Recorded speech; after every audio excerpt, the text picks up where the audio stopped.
So we will go ahead and get started. And this is our monthly meeting for March. And for those who have previously been joining us for the past couple meetings, you all know that we started a professional development series, and we are jumping right back into that. If you have not been following along with the professional development, it's okay. We are learning all about the labor market index and how to utilize it with making, better decisions when working with our students and helping them to understand high value jobs and local markets and all of that great stuff. In the chat, I have dropped links for how to sign up and register, but also the link that will take you directly to the NS for Ed course page, so that you can get signed up to follow along. Again, if you have not joined previously, it is okay. These courses are also self-paced, but and once you complete the entire thing, you will receive a certificate for completing professional development. All right. So that was the welcome. So before we get started with that, I do want to run through a few things, just updates and announcements. So upcoming, of course, we have April, and always remember to check out the calendar on the New Mexico website. You can always go to the events, pull up the calendar, and see a lot of different things happening that we have posted for you there, and how to register for stuff. Just to highlight, April is National Autism Awareness Month and ARAB, American History Month. Again, to reiterate, here with me through NS for Ed, we will continue the professional development series. Today is our second class course meeting. We will meet again to continue the professional development on March 29th, and then we will finish out the very last one on April 19th. Oops, I have a typo there. That's bothering me. On April 19th, and that is also the last school counseling monthly meeting for the year. And again, all completers will receive a certificate. In your emails through the campaigns, the Zohos you receive from me, you can find the professional development series, the schedule, and how it outlines everything. And then also, I just want to note that on March 27th, I will be hosting a school counselor panel, and this will be in New Mexico in front of a lot of principals and superintendents. Some of you may have seen this announcement in the last email that I sent out to you all, and I appreciate the ones who responded back. I have about 5 counselors who have already agreed to serve on this panel, and the purpose of this is to continue to advocate for school counselors, for who we are, the roles, the tasks that we carry out, and especially right here at the end of the year, just to educate and inform everyone of our duties and what we are doing. But also, I thought it would be a great opportunity for us to work together to put together like an end of the year like wrap up, almost like a checklist. And this can be, one, to help organize all of the many tasks that we all have to do, but also to help maybe the new beginning counselors, maybe a refresher for, our veteran counselors. But again, just to organize and to help us all get on the same page, because, especially for us counselors who've been doing this for many years, sometimes things that we only do once a year, we might have to go, wait a minute, let me think back again. What was that one step or something?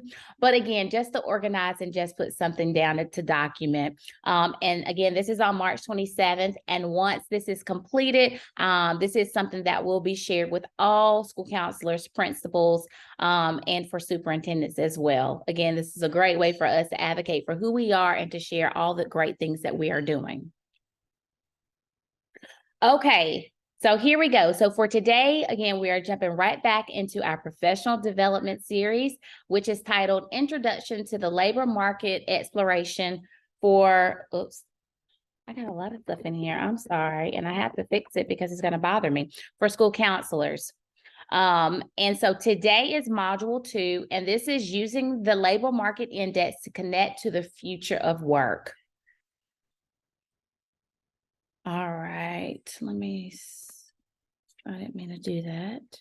Come on. Where did it go? Sorry. It's logging me out. Okay, there we go. Oh, why it did that. Okay, share. Okay. So for those of you who are already logged in and have been following along, you should be able to go to your profile once you're logged in. It will show your page, your name. You will click on courses. And under courses, you should see everything that we've done so far. So it began with the welcome and introduction. And hopefully you've had a chance to do that. And it should say complete. If not, again, this is self-paced and you can always click on it and complete it even now. The first lesson was the future of work. And where we are today is using the LMI to connect to the future of work. And we're going to click here to begin this course.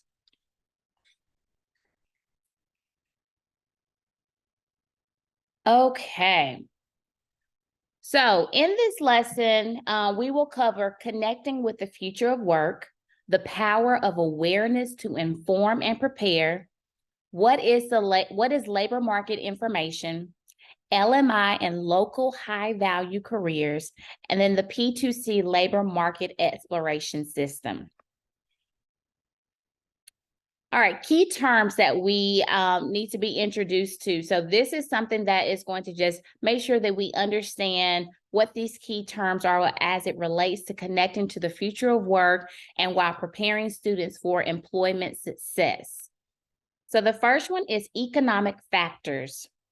So these are the fundamental data and the market and economy taken into consideration when an investment or business value is calculated and may include costs such as wages, interest rates, government activity, laws, policies, tax rates, and unemployment. So this is the economy. This is all the factors that come into play when it comes to determining employment, job availability, demand, and wages. Social factors. This is what affects the people and the groups influencing one another through culture and subculture, social class, reference groups, and family. Environmental factors. This is the external to the individual and can have a positive or negative influence on a person's participation as a member of society, on performance activities, or on a person's body function or structure. So what can we do? We need to reevaluate learning outcomes and align skills with workforce demand. We need to rethink the traditional high school, bachelor's degree, and all of this stuff for students. So last time we talked a lot about we learned about the different changes and how the world and society is changing and how we view the different levels of education that students are receiving. So how can we stay connected with the future of work and prepare students for employment success? So throughout this course, we will come across a lot of different articles, reports, resources that we have included in here. But for time's sake, we don't have enough time to sit here and comb through all of this, but please know that you all have access to this information at any time. So if you are working within the classroom or in small groups or even with individual students and you need some resources to support your lesson or guidance, this is always a place where you can come back to pull some information. All right, student interests and requests. So here are some news and blogs and announcements from very reliable sources that you can use here. And then here we're going to look at what occupations are currently or projected to be in high demand. This was something that we really need to focus on because we talk a lot about how the world is changing. And so the best way, we always say, well, how are we supposed to keep up with it? How can we figure out, what's happening next? A lot of times working with students And what I've learned, we hear we are preparing students for the jobs of tomorrow. And a lot of the jobs that our students may end up getting are jobs that aren't even created yet. They don't even exist. And so we have to do our best to try to keep up with the trends, with the demand, and figure out where, not only, the big pictures, where the world is going, but also looking more locally, at home to see what are the demands, the needs within our own communities.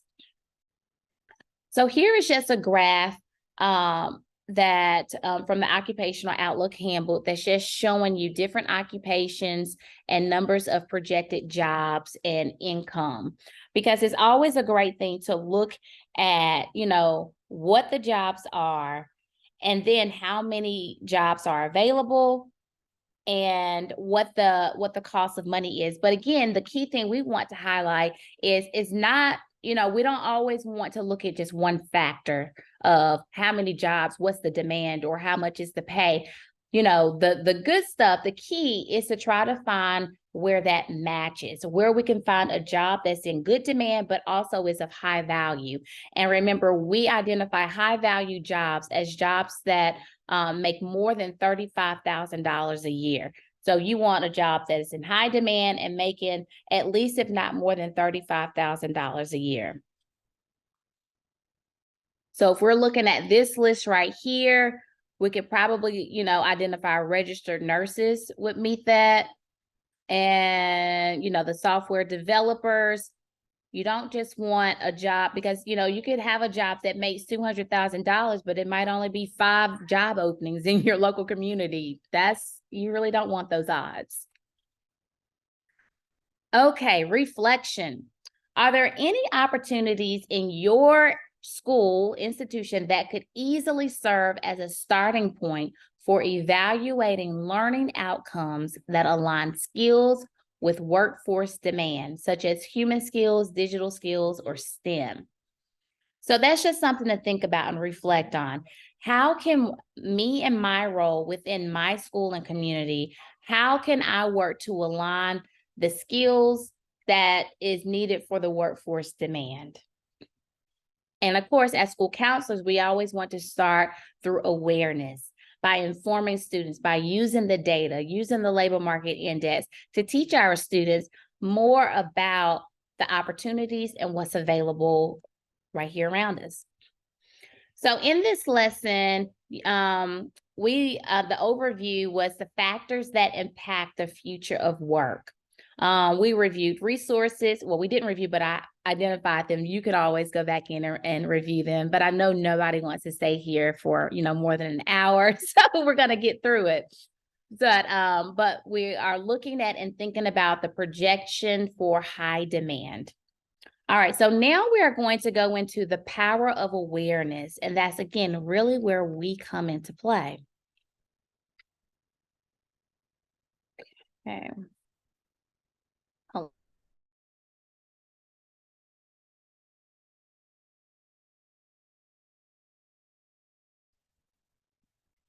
All right, so the key terms for Module 2 is the Bureau of Labor Statistics. This, of course, is the American government agency that collects and disseminates a range of economic and employment data. So they keep up with all the statistics of job demands, wages, and, availability. High demand jobs. High demand means having more than the median number of total growth plus replacement openings for statewide or a particular region. Again, that's important. We are looking for high demand jobs. High wage jobs. A high wage job is defined in this analysis as one in an industry or occupation in which the average wage is at least 50% higher than the overall average. So that's important to know. We want it to be at least 50% higher than the average. So the BLS recognizes over 800 different occupations. Lots of different options that we can explore and encourage our students to be aware of. So what if we could take that list of over 800 occupations and focus primarily on the high demand, high wage jobs, and then narrow it down to the local level? Again, that's the sweet spot when we can identify jobs that need workers, a lot of workers, is going to pay you well, and we can keep them right here at home to grow our community. How could we use this information to inform students of high value career opportunities in their area? So students with this information can make informed career choices, seek education alignment with career choices, and remain in their local communities with access to good jobs.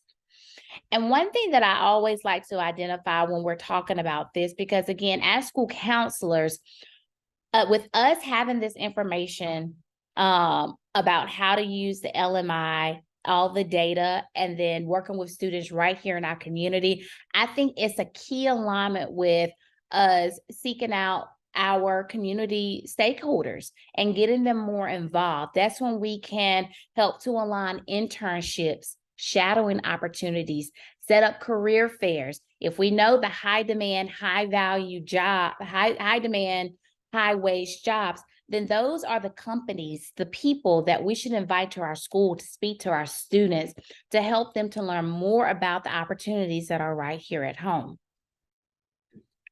And then closing the information gap. Students will have knowledge of their local labor market and the skills needed to promote employment and success. I mean, seriously, think about this. Like, this is like the epitome of working smarter, not harder. If more people had access to this information at a younger age, I believe that maybe this could truly support students with making better decisions about their future. I mean, we all have those students, who walk up to us one day and say, I want to be this when I grow up, or this is what I want to do. And, and that stems from interest and from passion. And that's really great. What if we can take that interest and passion and sit them down and show them these key points? Like, look, these are the job demands. This is how much you can make. This is, where these jobs are really booming at, and really show them the data, and then also support them with different opportunities to help them learn more about the career, again, through internships, fellowships, shadowing, volunteering, and then giving them opportunities to learn specific skill sets and information about them. Like, we are growing them, from an earlier age and helping to set them up even for greater success. Again, I really think that this could lead to overall just success. Like, that's the word, just greater success from our students and then society. So prepare students for employment success in their communities. Educators can align curriculum and course offerings with local careers. Yep, again, I mean, automatically that makes me think, oh my gosh, if we have this true alignment between community and education, and we have these organizations and companies and stakeholders from the community, like, just think about how we can bring them into the classroom, not just when we're in the classroom talking about different like career and college exploration and things like that, but for lessons and for networking and connecting, but having them there, throughout the lessons and discussions to say, yes, this is exactly how I'm using this, or this is what you could do if you worked in the worked with me in this company, just again, to show how it's being applied. Because as the world changes, we have to continue to be innovative with how we are teaching and connecting with our students. So next is encourage a variety of education and career pathways. We should never limit our students. Always offer them as many opportunities as possible, again, based off of their interest and passion, but putting the data behind it to support it. And then offering work-based learning opportunities that connect students with local employers. There goes the volunteering, shadowing, internships. Let them get that hands-on real-world experience to connect learning with work. And then provide more effective career guidance. Again, this is through classroom guidance. This is small groups, individuals, being creative and innovative with how we are teaching this information and making sure that we are finding ways to connect with our students so that that light bulb goes off and they understand how this can be applied. Closing the skills gap. Students would enter the workforce with skills and degrees that are more closely aligned with local job opportunities. And this goes back to building up our communities, keeping students at home to help us grow instead of, students coming here to develop, grow, and learn, and then taking all of their skill sets elsewhere. Again, we want them to see the world and go out, but again, we also want to grow our communities at home. They spent all this time with us, pre-K through 12th grade years, and we've built them up, got them all strong and ready, and then they're leaving us and going off. We want to keep more of them home to help us out. All right, so awareness of occupation trends provides the opportunity to close the information gap. This empowers students with knowledge of local high-value careers. Close the skills gap. It builds skills and support employment success in local communities. And then it improves the probability of student success.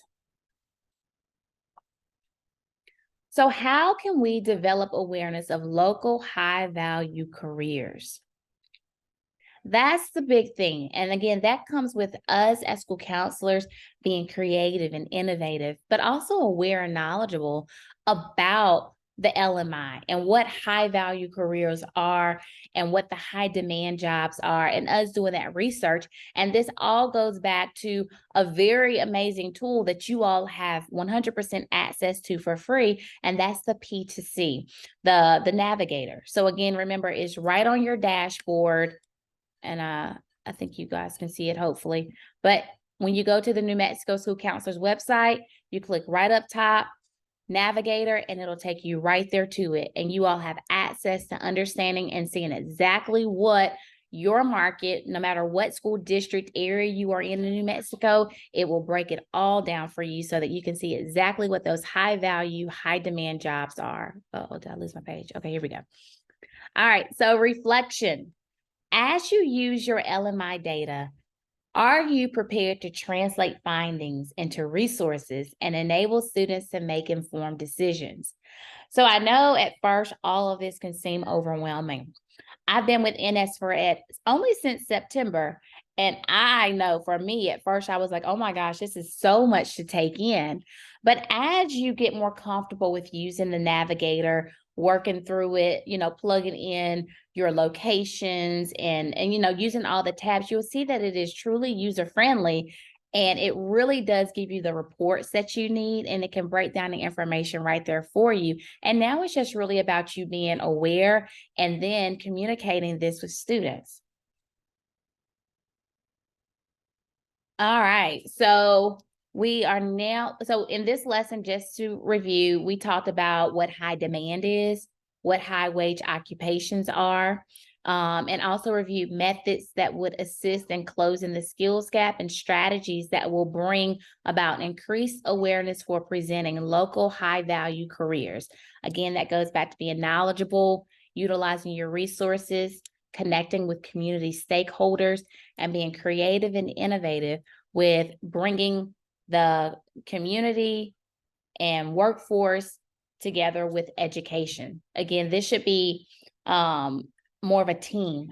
We should not be separate. This is more of a teamwork. So we need education and the community and the workforce to all work together so that we can understand and do what's best for the students. All right, we are moving right along. And of course, at any time, if there are any questions, you can either drop them in the chat or you can note them and send me an email and I'll follow up with you all. I know we're kind of going through this, but I know we only have an hour, and I try to respect everyone's time because I know most of you all are still in the office or working, and there's other things that you need to do. I mean, school counselors, we have a heavy plate, right? And so I just want to be respectful of everyone's time.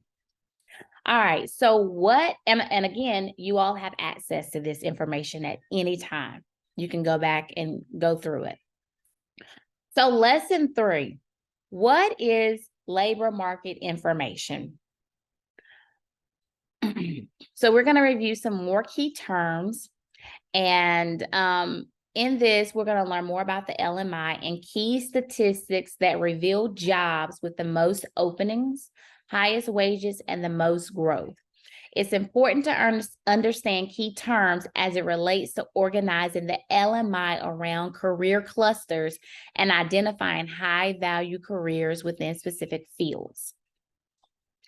All right, so annual job openings.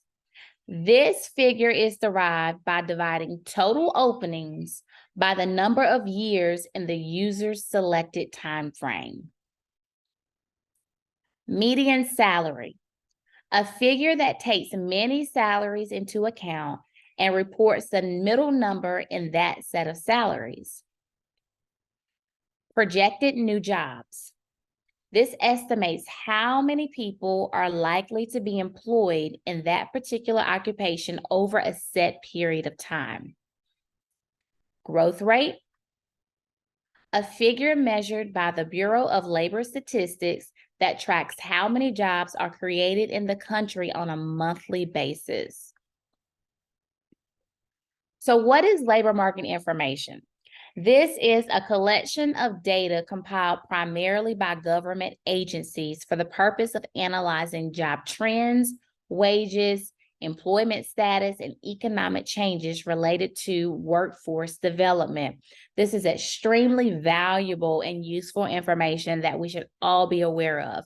Again, there are a lot of different platforms and things out here that you can use to look up like generic labor market information. But again, I always have to refer you back to the P2C, the Navigator, because this one is specifically for the state of New Mexico. This one has already done all of the legwork for you. All you have to do is go in and click a few buttons and it will generate a report right there for you without you having to do all of the legwork. So simple statistics can reveal jobs with the most openings, highest wages, and most growth. Okay. And then, of course, we have to always bring up the national career clusters. So as we know, there are 16 different career clusters, and these are based on similarities in foundational knowledge and skills. And so here are all of the different clusters. And once you go into like the Navigator, there is a section that breaks down the career clusters, and it even shows you the numerous jobs, the careers that are offered within each cluster, and it gives you a whole bunch of different data for each job and career cluster as well. So when LMI is organized around career clusters, we can identify high-value careers within specific fields for students. And this is kind of what it will look like once you get inside the Navigator. So you'll be able to go to the career cluster section. You can identify, so let's say you're working with a student and they say, you know, I want to go into agriculture. You can identify that cluster. You can then identify your district, and then it will populate for you in your specific area for this career cluster, the different occupations, job openings, wages, projections, all of that great stuff right there for you.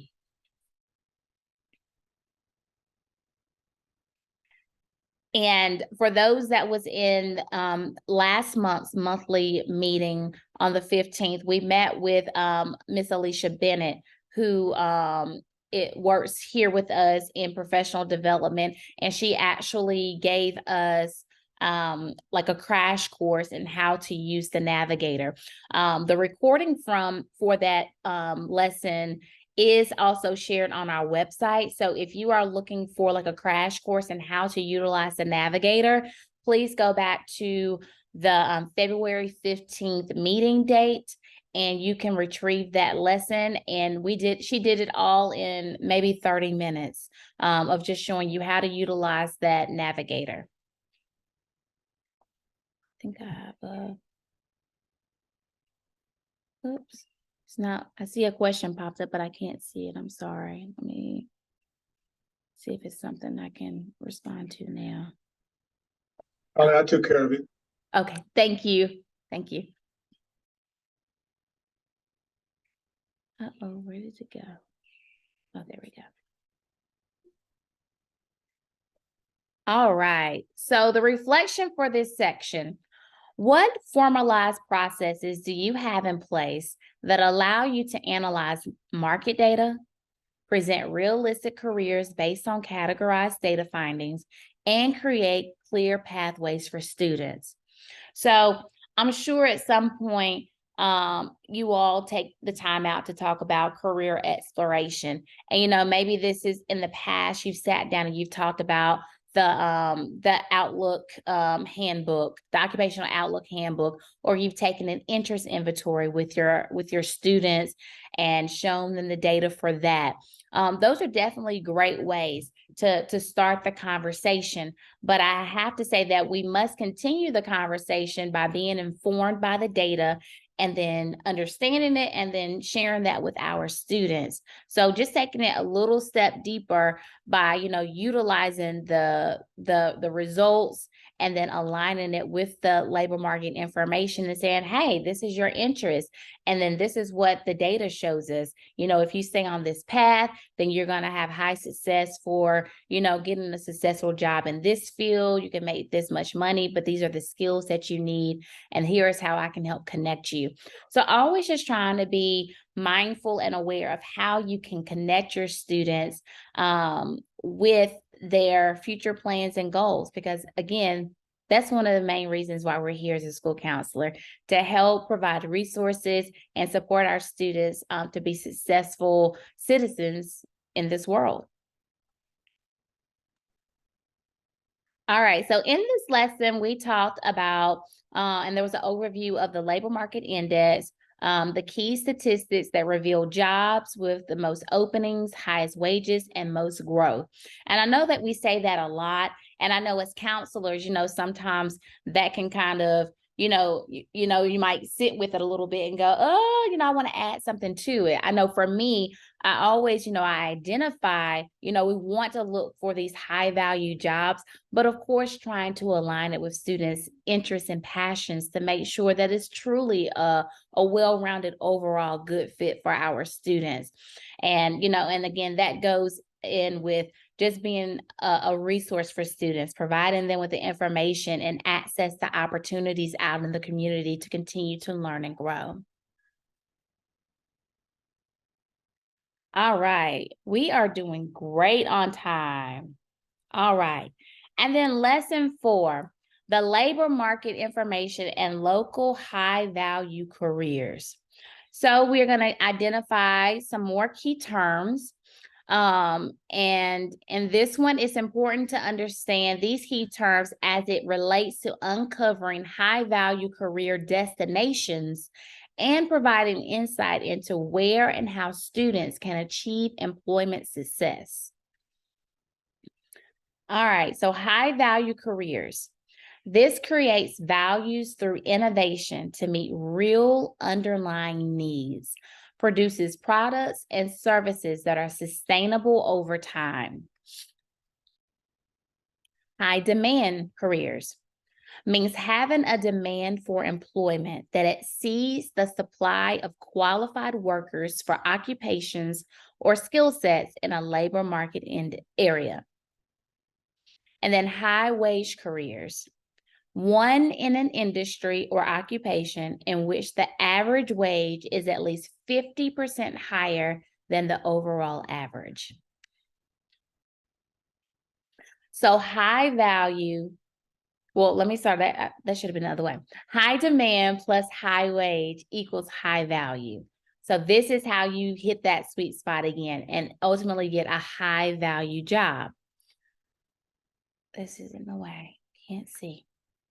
All right, so here is kind of giving us a just a visual, which is showing us, marketing and sales, some different jobs, hospitality, and different things like that. And it's outlining, again, we want to look at the annual openings and then the median wage in order to figure out which one is the high value career. So on this list, the one that is identified is health sciences.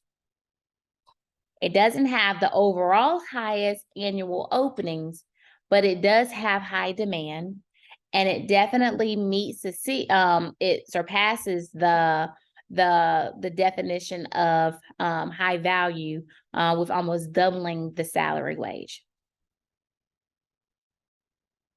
All right, identifying high value careers can be a relatively simple process. So what we need to do is understand the basic terms and definitions and unlock high value career destinations and provide insight into where and how students can achieve employment success. Again, we always want to refer back to our career clusters. Students have 16 career clusters they can choose from, and then narrowing it down to your area. So in this example, this is in business management and administration, and this is looking specifically in Albuquerque. And we have our list of occupations all within that career cluster. They've highlighted the annual openings, the median wages, projected new jobs, and the growth rate.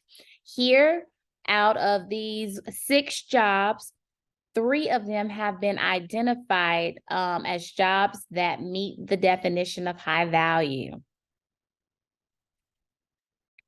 And here we have the general and operationals manager, accountants and auditors, and then first line supervisors of office and administrative support workers due to annual openings and how much they make. So how to use the Labor Market Navigator. Again, this page is linked directly on the New Mexico School Counselor's website that I previously showed you all. In the top right corner, it has P2C Navigator. Once you open it up, this is what the screen will look like. You will see a get started guide. It breaks down how to explore the labor market information, again, specifically in your area or through career clusters. We even have information related to equity data. This is where you can pull all of those different reports and then learn more about your navigator and career readiness.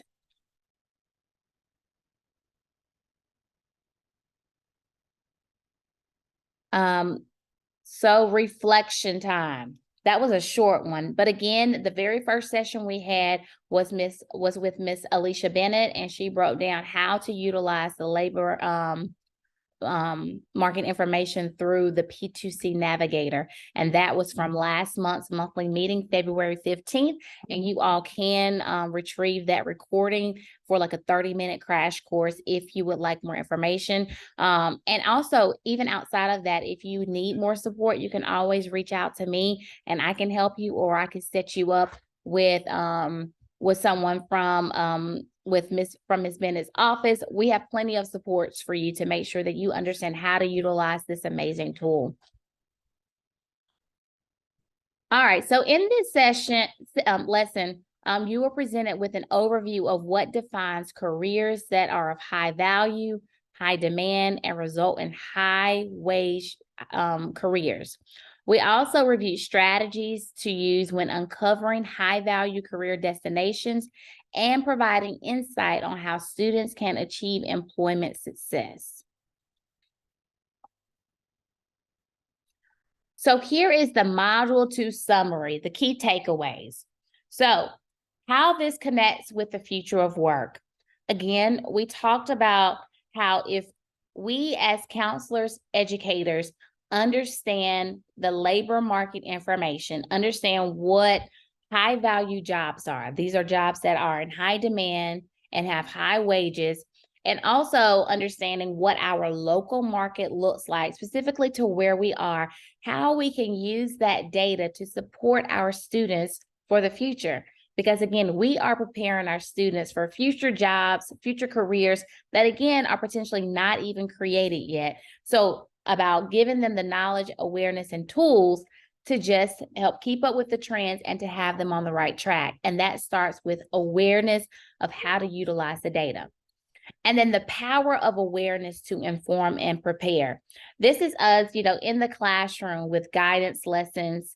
This is us in small groups or individually working with students to understand more of their needs, their wants, the direction that they're headed in, and how we can support them, again, using the data, using the labor market information, and aligning them with resources and opportunities that's, in school, saying that's through scheduling of courses and looking at different CTE opportunities, or connecting them with community stakeholders for volunteering, internships, just a lot of opportunities to help them to apply the information that we are giving them so that they can truly see how it connects to their interest and their passion, and how they can ultimately utilize this to be successful. And then what is labor market information? Again, this is all of the compiled data that highlights the numerous jobs from the 16 career clusters, and it breaks them down into all of the different careers. It shows you what different occupations you can get, the growth rate, the demand, just all of the statistics that go into each job category and what that could look like, globally, but also the main thing we want to look at is specifically for where you are located at.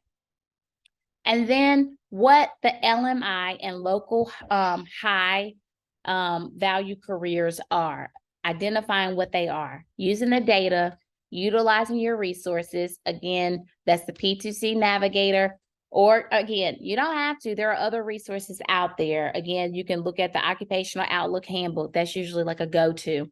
But you all definitely have access to a very specific and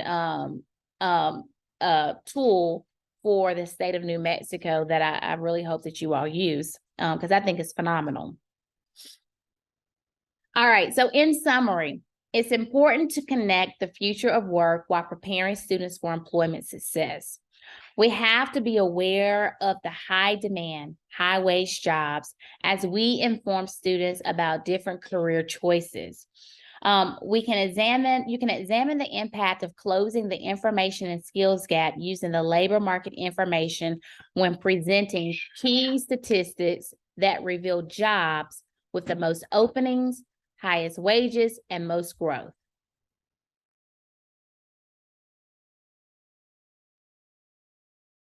All right. Connecting with the future of work.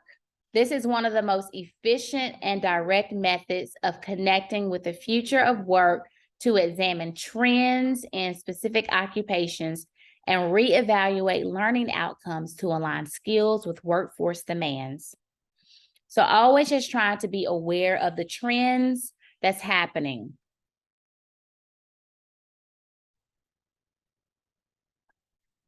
So that we can best support our students.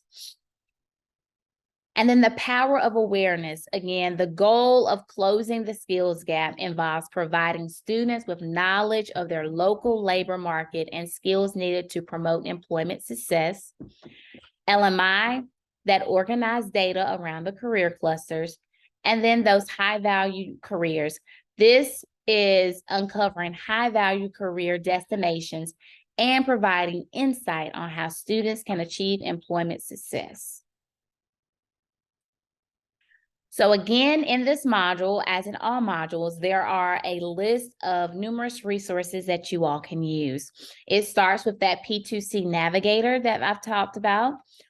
We have the Association for CTE, the U.S. Department of Education, and then the Bureau of Labor Statistics.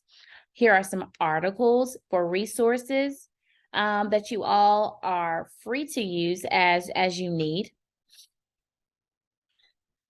And now it's quiz time. So we don't do the quiz together, but just as a reminder, there are 10 questions on the quiz. You can take it as many times as you need to, but you need to score at least an 80 on it to pass. Once you complete the quiz, it should track your progress at the end of your account, and it will just let you know that you have successfully passed Module 2 quiz. and it will track it. At the end of the lesson, at the end of the course, when we complete all 4 lessons, all 4 modules, let me get my terminology right, all 4 modules, all of the completers will receive a certificate for completion for this professional development. Yes, we are doing great on time. Okay, so now that is the end of the lesson for the professional development. I am now going to, come on, my computer doesn't want to. There we go.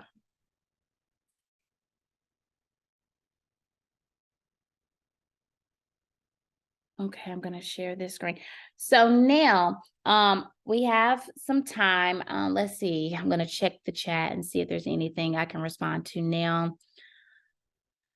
So this is definitely sets apart. Yes, Galen, I totally agree. And this is, like you said, even at the elementary school level, this is information that we can all use to help to prepare and set up our students for success, because it starts at elementary, right? We're growing them from elementary school through middle to high. And that's, along the way, they're building their interests, their passions, and they're learning more about the world around them. So absolutely. Okay. Let's see, I'm going to share back here.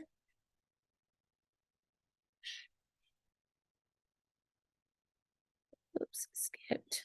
Okay, so just a few reminders before we wrap up. I encourage you all to please, provide feedback. We have a saying within our department here at NS4Ed is that feedback is a gift. And you probably see that on all of the newsletters, and I say it a lot. It's because, again, I'm new here. I'm new since September, and just trying to learn and grow with you all and figure out your needs and how I can best support you. So I appreciate any feedback that you can provide for me. And so there are a few different surveys that I have and I always share, and I'm sure y'all have them, but I always just like to drop them again. So this is for the monthly, the newsletter that I send out. Again, just to give information on your opinion of it, if there's something else you would like to see, or if you have something you want to share. I would love to highlight, showcase some work that you're doing, and just give you all a shout out. So if there's someone you want to shout out or something that you're doing that you think everyone should know about, please share it with me. I would love to share that with everyone. And then also, I'm sorry, that was the monthly meeting. So that's a survey for like today's meeting and how you think it went. Again, feedback is a gift, so I appreciate that. And the next one is the one for the newsletter that I will drop in the chat for you all, and I appreciate that. And let's see, again, if you have any resources or information, opportunities, shout outs, please either email them to me. Our next meetings, the next meeting will be module 3, and that will be on March 29th. Same time, 2:30, same link that you're using today. And then our final school counseling monthly meeting will be April 19th at 2:30, same link, same time, all that good stuff. All right, so now what you all came for, of course, I have another raffle. I have requested to do a raffle at like every meeting because y'all deserve it, right? Like it's necessary. So I am going to check my names, make sure I have everybody on here.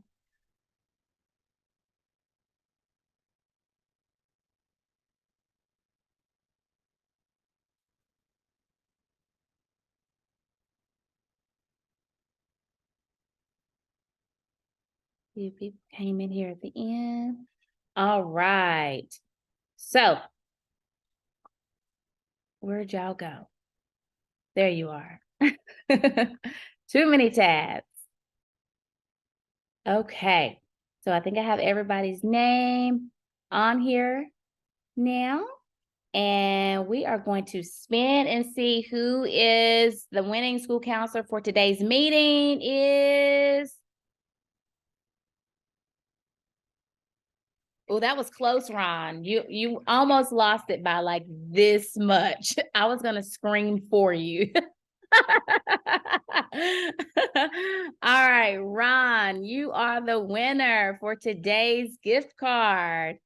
If you would please email me. Yay! If you will just email me to make sure that I have the correct email address for you. And then tomorrow you will receive a gift card from Kelly Kennedy from NS for Ed. But as always, we just thank you all for being here, for your participation. We did it. You guys got about 8 minutes to spare. Thanks, Catherine. But I appreciate you all. Have a great rest of your day. And again, thank you so much for joining me for today's meeting. Bye-bye. Thanks, Ricky. I appreciate you.